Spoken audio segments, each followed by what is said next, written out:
இந்நாள் இனிய நாளாக அமைய ராமானுஜர் திருவடியை பற்றி பரந்தாமனை அறிவோம். தினம் ஒரு நாராயணீயம். குபேரசூனூர் நலகோபராபிதஹ பரோமணிக்ரீவ இதி பிரதாங்கதஹ மகேசசேவாதிகதஸ்திரியோன்மதௌ சிரம் கிலத்வத் விமுகாவகேலதாம். இந்த பாடலுக்கு அர்த்தம்: ஏ குருவாயூரப்பா, அங்கே இருந்த 2 மருத மரங்களாக இருந்தவர்கள் குபேரனுடைய பிள்ளைகளான நலகோபரன் மணிகிரீவன். ஒரு சமயம் இவர்கள் இருவரும் சிவபெருமானை ஆராதித்து பெரிய செல்வந்தர்களாக இருந்தார்கள்.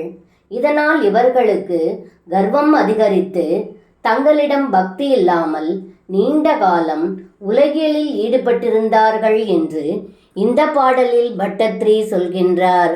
சர்வம் கிருஷ்ணார்ப்பணம். ஸ்ரீ குருவாயூரப்பன் திருவடிகளே சரணம்.